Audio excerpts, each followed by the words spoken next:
Late 1989. Less than 6 months after this terrible ordeal, my life was plunged into another major catastrophe. The dissolution of the Soviet Union was gradually taking place at this time, and in the state intelligence sector, word was out that many opportunists and mercenary leaders were hoping to take advantage of this security breakdown in order to further their political and financial agenda. Skirmishes on both sides of the Iron Curtain continued to take place, and I was informed by trusted contacts in the NSA that someone in the Pentagon was planning to carry out a large-scale attack on a number of oil-rich countries in the Middle East. Most members in the Militarish Alliance had been already neutralized, and although this elite organization was considered to be a crime syndicate by the CIA and her partner agencies, Alliance leaders, including my former employer, the feared Colonel, had tried to maintain world peace for several decades by controlling national governments and regulating the sale of weapons and intelligence. The Militarish Alliance was undoubtedly involved in trading weapons, military secrets, industrial intelligence, and medical technology among European countries, but most of the logistics of this group took place in Berlin. I was personally surprised how this group was unable to prevent a large modern battle from taking place. I found the details of this operation many weeks after it had been carried out. An ugly warfare took place when the Iraqi forces abruptly invaded the Kingdom of Kuwait in a blitz operation. I found later that the operation that took place on August of 1990 was actually being prepped for months, and many of the weapons Iraqi soldiers were using had been personally delivered to them by Richard, a man I had trusted with my life. I knew Richard was an ambitious man, but I simply could not understand why he would coax and hire vulnerable Iraqi army officers to invade neighboring Kuwait. Prior to the breakout of this war, East Germany's Ministry for State Security was wielding great influence over world politics, but it was not officially a part of the transnational alliance, but the Staatssicherheitsdienst knew and approved of the camp's existence.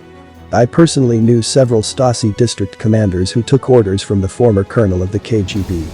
The Kremlin hardly knew that the camp existed, but it was nevertheless a silent but foreboding force that tried to keep the Soviet Union united, and for the most part, they succeeded. My colonel would often tell us how the majority of the world leaders had no idea that it was him and his colleagues at the Soviet military intelligence who prevented the United States, Cuba, and the USSR from getting embroiled in a heated war. I never approved entirely on how the camp and its alliance leaders wielded so much influence over a global network of spies, entrepreneurs, physicists, and politicians, but I have seen how desperately many senior intelligence officers of the Soviet Union cooperated with other agencies in order to prevent another war from breaking out. Many of the veterans of the Great Patriotic War were still serving in the leadership, and they had witnessed the sheer horror of the dreadful warfare that took place, and no one wanted war to break out between powerful nations. However, it was alarming to hear that the camp's commanders were ungently struggling to prevent a skirmish from taking place in the Iraqi-Saudi border. There was word that a warship laden with nuclear weapons was heading to the southern Iraqi border cities that were known to have high-yielding oil rigs. On an early morning, I received an urgent message on my pager, and the caller was a former employee of Richard. He said Richard was likely planning a disastrous operation that could destabilize the Middle East and damage America's relationship with the Gulf nations. The report sounded too dramatic to be true. How could one man start a war and destroy America's reputation? But then, I remembered, it was not an ordinary man we were talking about. It was Richard. It was the director of NSA's most notorious Black Ops unit. Prior to moving to America, Richard had been a senior member of the East German secret police, and even though he was born and raised in the Austrian capital of Vienna, most of his working days were spent in East Berlin. The United States government welcomed him to the country and offered him diplomatic immunity in exchange for information on the inner workings of the Eastern Bloc. He ultimately gained the trust of the director of the Central Intelligence Agency and eventually began working in the NSA. When I arrived in America as a young teenager, Richard was one of the first people to welcome me and offer me a job in his Black Ops group at the NSA. But within a year of working for him, I suspected he was not entirely forthright and often ordered his employees to carry out illegal and unsanctioned operations. This time, I was not too surprised to hear that Richard had once again used his sources at the CIA and NSA in an attempt to identify ways to launch a land invasion of Iraq, Kuwait, and Saudi Arabia. I independently investigated the case further and came across a handful of images that were taken by NORAD's photoreconnaissance satellites that showed Richard meeting with senior members of the Ba'ath Party and other administrative and security agencies related to the Iraqi leader. I wanted to know what was really going on in the Middle East and why Richard was conducting suspicious rendezvous with war hawks. I reached out to several contacts and begged them for information or insight into the event. The war analyst in the Pentagon, who was well acquainted with me, took me to the Hoover Institution's Library and Archives Department and showed me the archival collections pertaining to war, revolution, and peace. One of the sectors in the archives was the Ba'ath Party archives, which had more than 10 million digitized page images and 1,500 video files collected from Iraq's Ba'ath headquarters and other clandestine sources. The documents were long and confusing. There were no written record of any contract between Richard and the Iraqi leadership. I knew I had to look elsewhere in order to solve the enigma. The only suspicious activity along the Iraqi border were an abrupt stockpile of weapons that were being transported from an unknown location. Why was Iraq receiving fortifications? Was an impending war on the horizon? I asked a friend who was in charge of the photoreconnaissance satellites to provide me with real-time images so I could understand what the weapons buildup actually signified. The sun was going down and the shadows turned darker as the hours passed, and I was constantly worrying about what new disaster the world would be waking to. It frightened me greatly to think that some powerful teams of mercenaries were using American warships to launch surprise attack on Baghdad, Basra and Kuwait City. I spoke to Bobby Lawrence, a friend who used to be my combat partner in the NSA. Bobby was also in the Black Ops unit in which I worked under the supervision of Richard, but he left after 2 years to become an officer in the US Navy. When I called Bobby to ask for confirmation if an American warship was in fact heading towards the oil-rich Gulf nations, he checked with several naval commanders and got back to me. "You won't believe what I just found out," Bobby said the moment I picked up the phone. Without any preamble, my friend told me how the Navy was extremely worried about one of their ships going off course. "Which ship has gone off course, Bobby?" I asked urgently. A timed satellite image showed that the ship was being marked and targeted by another trajectory, like a powerful boat. It was following the US destroyer that was formerly sailing along the Indian Ocean. He informed me. "Which warship is it?" I asked, eager to find out which American ship had been compromised. "USS Roosevelt. It is a stealth amphibious assault ship. The US Navy had an inbuilt computer-guided missile system installed in it, along with electromagnetic rail guns.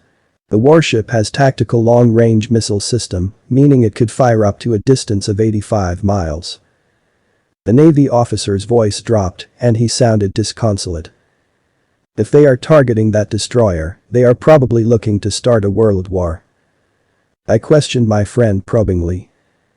"Listen, Bobby, do you think you can take control of the reconnaissance satellites? You designed similar grade malware during your Harvard days. Hacking into the satellite won't be easy, but I can try to look for ways to contact whoever is in command of the warship." "We need to find out who authorized that ship to go off course," I urged my friend. "Whichever party or group is using the American warship is planning to start a massive war, and to the rest of the world, it will look as if the United States Navy had launched the attack." "What do you suggest?" he said. "We should contact the Supreme Commander of Allied forces in the Southwest Mediterranean. He would have the authority to shut down communication to missile-installed warships. That way, the person who is giving orders to the ship to strike at random Middle Eastern countries won't be able to communicate with him anymore." "Leave that to me," Bobby told me decidedly. "And I'll be expecting you to be airborne within the hour. Someone has to physically go near to the warship and find out what the hell is going on." Aboard the cargo aircraft which we planned to use as our base of operation, I saw that Bobby was waiting for me. He had already completed setting up his computer servers and was decrypting another layer of algorithm. He beckoned me over. "I am getting lots of chatter from the Iraqi Air Force Strategic Forces Command. Apparently, they sensed a red flag. What made them so worried? I will bet it is the approaching warship. They must have noticed the massive USS Roosevelt crawling to their harbor. About 6 hours ago, they just issued a standing order to launch an immediate counterattack in case of an air raid. Targets are unspecified. That is impossible, I exclaimed. I worked briefly at the Pentagon's Missile Defense Agency. It is an acquisition agency that works on ballistic missile defense systems for the United States and its allies, and one of the things I learned is that there is no way on Earth that Iraq has any launching systems in place. They don't have those long-range missiles of the firepower to block a ship the size of USS Roosevelt.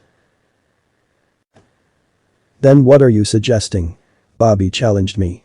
Do you think someone else issued the standing order to launch? I didn't reply right away and studied the reading from the satellite graphs that was displayed on Bobby's multi-screen computer.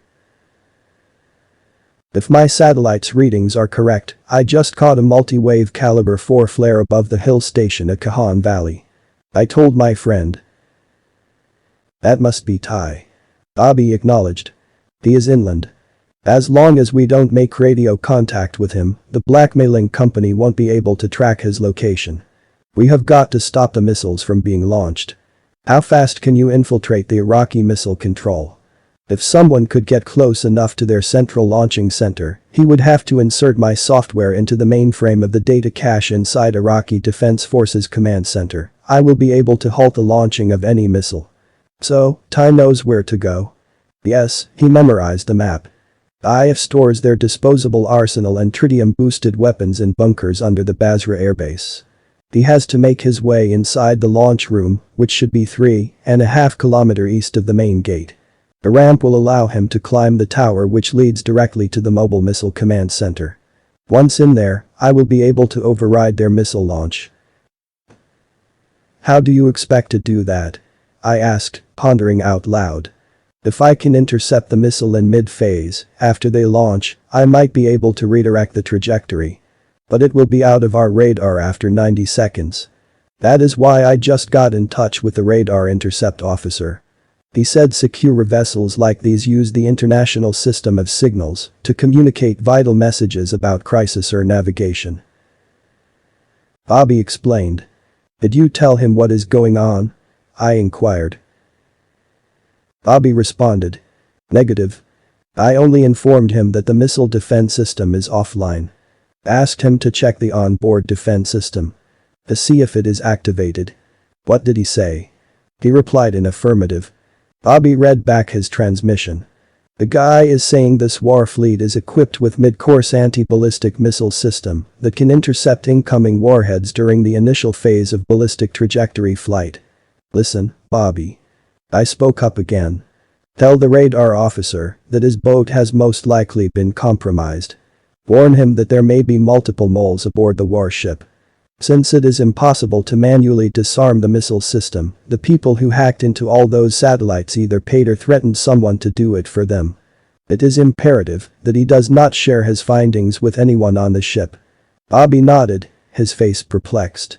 I wonder how they managed to manipulate the screen readings. Our security scans are showing the warship's anti-missile system has been disabled.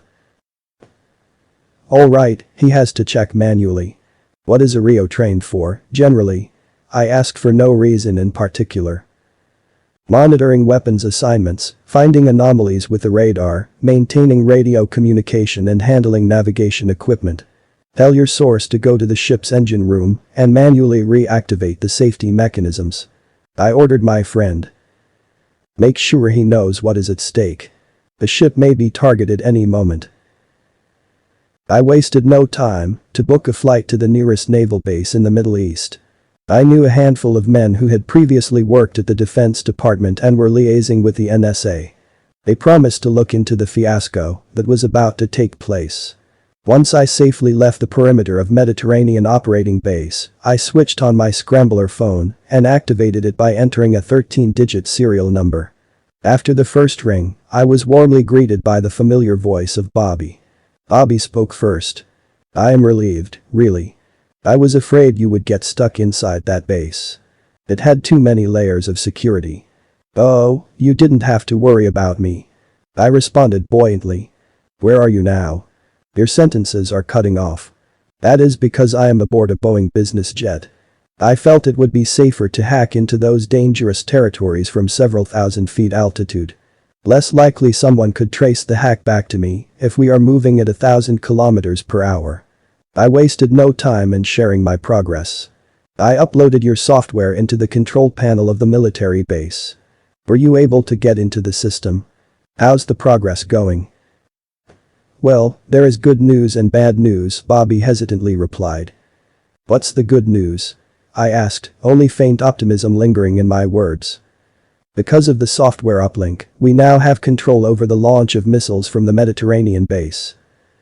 "Great. Then what's the bad news?" "Every other military installation in Iraq is under their control." "Their, meaning their?" "Not the Iraqi government. Nope, I mean the blackmailers who are trying to poach USS Roosevelt and sandwich it between Iran and Iraq, most likely trying to start a global war." "One other thing, Bobby," I began. "I need you to run an identity for me." "The Doug Feinstein." According to one of the guys I questioned at the base, he is a member of the agency and apparently ordered those senior Iraqi officers to breach their own security to conduct some bogus surveillance air sweep. "Running the name through the global database now." Bobby replied almost instantly. "It is an alias belonging to a former CIA officer. According to declassified documents from the National Security Council archives, the State Department declared him a disavowed affiliate 6 years ago due to complaints from his superiors. Feinstein was accused of compromising state security by supplying faulty intelligence to third parties. If he is the guy the Iraqi army officers were talking about, he is probably pulling off another of his stunts. Or the sailing blackmailers may have hired him to play this prank on Iraq," I suggested. "Tell me, what are we going to do about the rest of the missile control sites?" "I don't have any solid plans right now, but something just popped on my screen. It seems that this Feinstein exchanged numerous emails with a Black Ops director in the NSA. Do you want to guess who it was?" "I don't want to make any wild guesses." "Tell me," I replied. "Richard. The Austrian dude you work for." I felt indignant. "Richard is not my employer any longer. We had a fallout and I don't work for him anymore. His activities seemed suspicious to me, so I stopped doing unauthorized mission on his behest." "Well, it seems your Richard came up with another masquerade plan. I am looking at some serious digital trail leading up to Richard's endgame here. He is definitely behind the hijacking, or if you want to call sidetracking, of USS Roosevelt. The ship's commander has been compromised. Look, I know a little about how US military works. The Navy commander will never undertake an operation against a sovereign nation unless he believed his orders came directly from the president." "You are right," Bobby told me. "But there is a possibility that the naval commander is under the impression he is acting under the orders of the POTUS. After all, if Richard is behind this, it makes sense. He is one of the most senior officers of the NSA. He probably used his contacts at Pentagon to relay this order." I tried to remain calm, but the implication of this attack was becoming more and more apparent. I did not want to think what the repercussion of this invasion would look like if the world saw a giant American warship invading and bombarding the sovereign state of Iraq. No one would believe that the United States government had no idea this was about to take place. It would have been hard for any rational person to believe that a powerful NSA Black Ops director single-handedly manipulated a Navy admiral to steer his ship towards the Gulf region and launch missiles at a non-hostile state. By the time Pentagon and the US Defense Department would come to learn of the attack, it will be too late to prevent a catastrophe. From the aerial view, there was no doubt in my mind that some party was aiming to direct an amphibious assault on the coastline of Iraq and possibly Kuwait. And USS Roosevelt was the Navy destroyer that was sailing in the Persian Gulf and was going to launch the first missiles into the oil-rich Gulf nation. I watched in desperate apprehension as the GPS satellite showed the warship getting nearer to the coast. When the American ship was 50 miles from the shore of Basra, I noticed a flurry of movement on the north end of Iraq. Hundreds of small stealth aircraft were being directed to Basra from the Iraqi capital. Visibility was poor, and I didn't know which sector those planes belonged to. I contacted the one person who I trusted, a close contact who had been my mentor in the camp. We both had trained together under the former KGB colonel after leaving the orphanage in Siberia. My dear friend Alyosha had saved my life countless times when we were conducting clandestine mission in the remote corners of the Eastern Bloc or even in the wild countryside of South America. I trusted him with my deepest fears and thoughts, and I knew he would be able to advise me on the right course of action. Since I had no way of getting in touch with the commander of the USS Roosevelt, the captain of the American warship would never know that he was being used as a pawn in a war that was not sanctioned by the White House. I needed to know who was behind the terrible fiasco that was about to take place, so I dialed a number from memory. "Ah," a clipped voice replied after the third ring. My heart warmed. I recognized the voice at once. It was my dear friend Alyosha. Although we hadn't spoken since I came to America, his comforting tone calmed my nervousness, and without wasting any time, I quickly apprised him of the delicate situation that was unfolding in the Persian Gulf. I explained that a U.S. naval vessel had ran aground and was being used by some rogue senior U.S. official to launch an illegal invasion into Iraq and possibly Iran. "Yes," my friend replied after a brief pause. "Several members of the Politburo approved a defensive maneuver earlier this week. They were under the impression that the United States was trying to attack Iraq unprovoked. Baghdad sought assistance from the USSR leadership disapproves of unnecessary wars, as you know." I was doubly confused by the statement. "What do you mean the USSR is planning to take defensive measures against the American warship?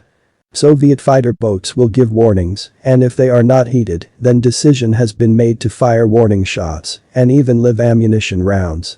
Our government does not want the USA to attack Iraq for no reason." I know. Alyosha, no one wants this war. The White House, the Pentagon, the State Department, none of the leading American agencies have any idea why this Navy destroyer is heading to the Iraqi coast. It has gone radio silent, and we have reasons to believe that the ship has been hijacked by mercenaries. But tell me this, who made the decision to fire live rounds at the USS Roosevelt?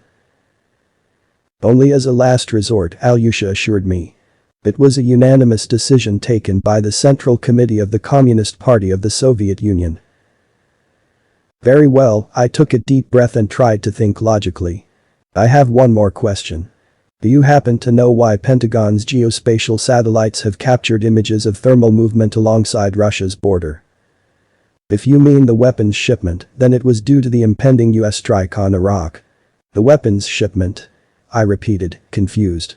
Alyosha explained easily. 60 truckloads of weapons from the missile storage garrisons in Vladikavkaz headed to Erbil. "By road?" I asked, making a mental note of where the city was.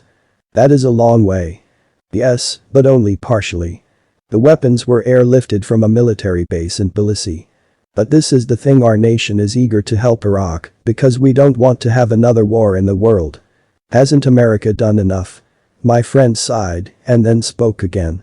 "First, it is Korea, and then Vietnam, and now Iraq. I am not surprised that the Politburo wants to maintain peace. They are naturally eager to maintain stability in the region. And speaking of logistics, how far is Vladikavkaz from Iraq?" Alyosha answered peacefully. "Vladikavkaz is the capital city of the Republic of North Ossetia-Alania. It is on the Russian border area. A long way from Baghdad, but this was the fastest way to get reinforcement to the Iraqi leader." One of the Soviet television broadcasters operated via the Orbita claimed that Iraq was seeking to remain peaceful and neutral and would not create any skirmishes in the Gulf region. But no one can be sure what is really going on in the American minds. "Thank you for sharing so much details with me," I said sincerely. "You are a good friend, and I will do my best to get in touch with my contacts at the State Department and let them know that they must halt the U.S. naval vessel as soon as possible." There was a long pause before Alyosha spoke. "You would be interested to hear this, comrade," he said excitedly. "I received a wireless report just now from Fleet Admiral Gorchov. There has been a significant development. 3 hours ago, the American warship that was traversing the Persian Gulf had been intercepted by Ulyanov, a Soviet nuclear-powered super carrier. They detained the USS Roosevelt, preventing an attack on Iraq, and successfully notified the White House that their ship had been sailing in the wrong waters. The commander of the American Navy ship also claimed that he had received direct orders from a senior source in the NSA, who used authentication codes belonging to the president and ordered him to strike directly near all the oil fields in Iraq and Kuwait. But there was no exchange of fire? I asked nervously. No, my friend, Alyosha said happily. Everything seemed to have been resolved peacefully. There was a severe misunderstanding, and the military commanders confirmed that they were never authorized to launch any strike against any nation. It was a false order, and they are conducting an investigation as to who was responsible for the sabotage of an American warship. The United States Senate Intelligence Committee launched a closed-door hearing on the men responsible for the fiasco. After a 6-month trial and investigation, they concluded that the director of the NSA's Black Ops Division was solely responsible for manipulating several naval commanders into diverting their vessel and all its crews into the Persian Gulf. The Secretary of Defense personally removed Richard from his position at the NSA after discovering irrefutable evidence that he personally gave the order to launch missiles into Iraq without prior approval from the White House of the Pentagon. Richard was scheduled to stand trial on sabotage and treason, but somehow managed to secure a pardon at the last minute. I don't know how he managed to avoid serving jail time, but Richard was highly influential in Washington, and it was not shocking to see him get away with a slap on the wrist. The congressman I met with during a military parade several days later told me that Richard promised to supply the US government with classified intel about the secret nuclear programs of several belligerent nations, and due to his cooperation, the government decided to be lenient on him and acquitted him of all charges. However, I was extremely worried about what Richard had done. He actually tried to use an American warship to invade Iraq in order to take control of its oil fields. I knew that he owned several deep-sea oil rigs in the Pacific, but I never expected him to engage in open wars to consume more petroleum. But knowing how desperate he was to earn free money and natural resources, I asked my dear friend Bobby to keep a close watch on the former NSA Black Ops director. I needed to be certain he wouldn't try to attack any other countries using his highly trained mercenaries. 2 months after the narrowly avoided war, the world seemed to have become peaceful again. But I received an urgent message from Bobby Lawrence, the NSA operative who had worked under Richard several years ago. He informed me that a disturbing incident took place in the Baltic Sea. Several Iraqi and Chechen terrorists had apparently hijacked a Soviet nuclear submarine and attempted to ram the vessel into an aircraft carrier, but they failed when a timely accident on board caused all submariners to die due to the lack of oxygen. I wanted to know the details of the attack, but Bobby asked me to check out certain coordinates at once and ascertain whether the accident in the sea was an act of sabotage. In a rare show of solidarity, the United States government conducted a joint investigation with the Committee for State Security and decided that neither nations were guilty of starting a war. Richard was reprimanded by the White House, who stripped him of his authority after USSR provided ample evidence proving his wrongdoings. This development was not taken happily, and Richard had on several occasions lashed out against the Russian government for spying on him, but senators in Washington ignored his grievances and warned him not to hijack US warships again. By the time I managed to arrive in the State Department safe house in Tallinn, I discovered that the submarine had already been salvaged. It was running course from the Baltic Sea and was found near the Gulf of Finland. Initial reports from the Soviet maritime authorities suggested that the vessel was hijacked, but the identities of the hijackers were unknown. The bodies were kept in a naval base on Kotlin Island, just west of St. Petersburg. I called my old friend who was a KGB special operative and worked at Lubyanka Square and told him I may be able to use United States database to identify the men who were in the nuclear-powered submarine. He granted me access pass to the naval base in order to verify the identity of the alleged hijackers whose bodies were found in the Soviet nuclear submarine. By this time, technology had advanced significantly. My American friend, Bobby, had given me several equipment to identify the deceased men, by scanning their facial features and saving a copy of their retinal pattern in a universal organizer that was programmed to cross-reference identities of over 1 billion people worldwide. I hope those gadgets would help both the Soviet and American government to positively identify who were behind the terrible hijacking. My trip to Kotlin Island was brief. I was able to successfully capture the images of the 20 men whose bodies were found inside the Soviet submarine. It was ironic that all the personnel, who were the alleged hijackers, were dead and they were dressed in military camouflage. Upon my return to a United States Army installation in Kuwait, I was greeted by the Chief of Personnel in the Camp Arifin. He was the highest-ranking officer in the U.S. Marine Corps and promised to help me identify the deceased men whose pictures I managed to bring back from Kotlin Island. For the next 8 hours, I was kept in a prefabricated concrete building and debriefed thoroughly. 2 military intelligence experts studied the photographs and attempted to identify the men who were found in the nuclear-powered submarine. "This is obvious," the signal intelligence analyst declared resolutely. "What is so obvious?" I asked. "If you look carefully, you will notice these men were all dead when they were transported into the submarine." "How can you tell from the photographs?" I questioned. The imagery analyst of the Marine Corps showed me the creases of the uniform the dead men were wearing. These uniforms were placed on their body post-mortem. And the body build is not military. Meaning, those Iraqi men were civilians. Timothy, a geospatial analyst who was listening intently, finally spoke. "Yes, you two are right. This dude here is definitely a civilian. From the callus patches on his hand, I would say he is a farmer." "How do you all these details?" I asked, still confused by their announcement. It was strange that the Soviet government had concluded that the men who hijacked their nuclear-powered submarine had been Iraqi soldiers, but the American intelligence agents discovered that the Iraqi men who were on that boat were actually civilians. "They didn't tell you?" Timothy said. The geospatial analyst cleared his throat and explained. "I have been the US military liaison to Iraq for the last 3 years, and I can tell for certain that the 5 men whose images we are looking at are civilians.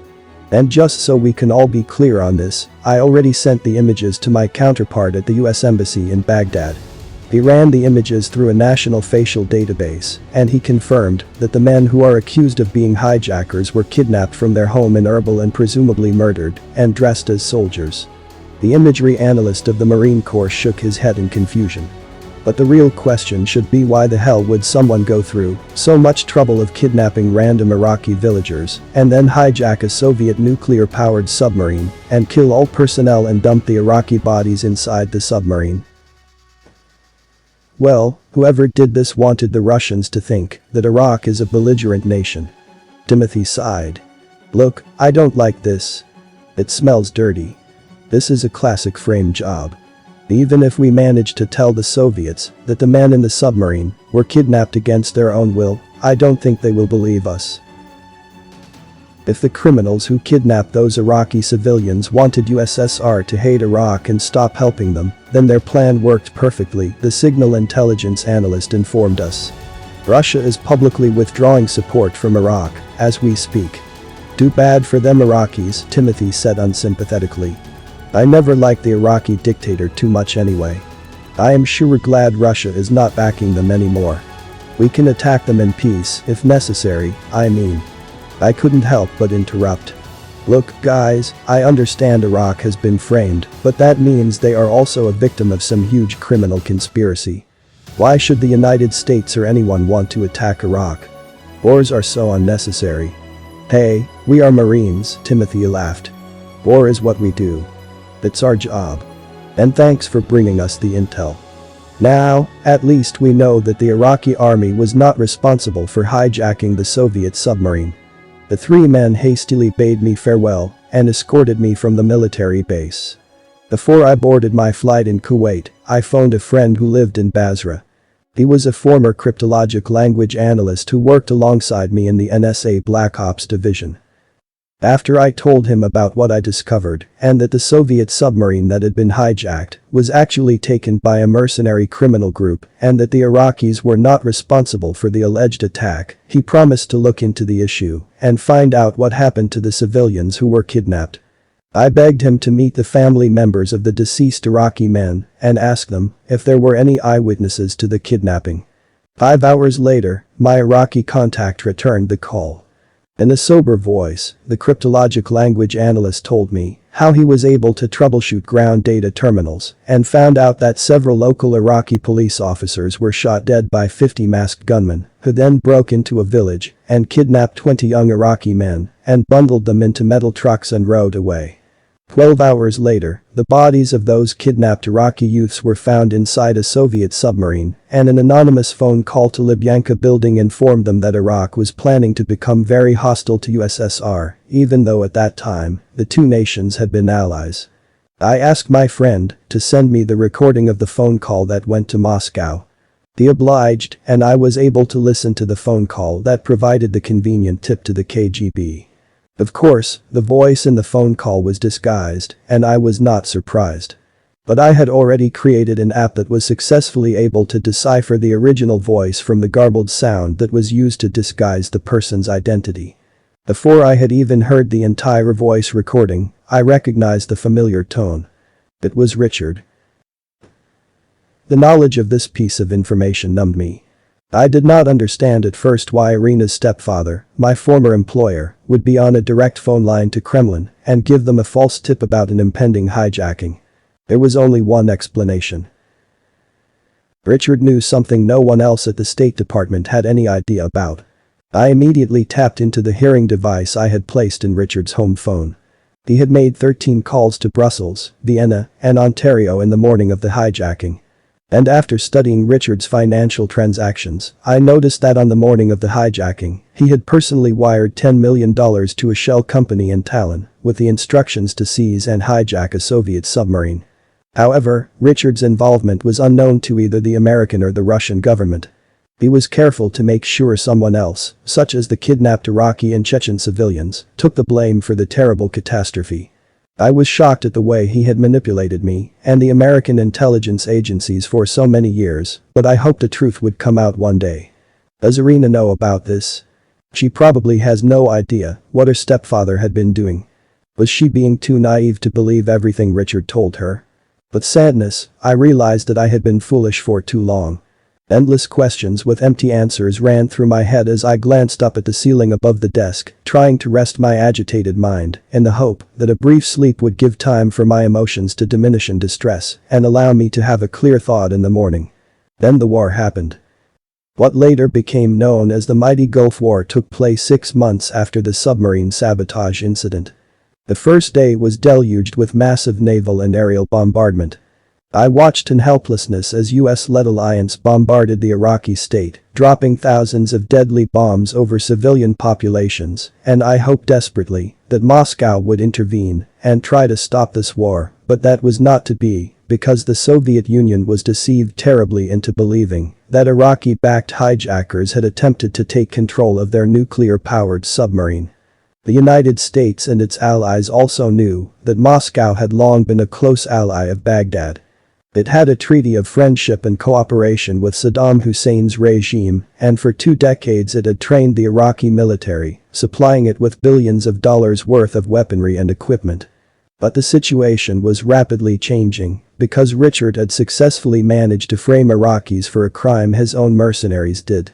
He carried out this carefully planning framing because he wanted Moscow to stop helping and protecting Iraq so that he would be able to use American forces and the NATO invasion to seize Iraq's and Kuwait's natural oil reserves.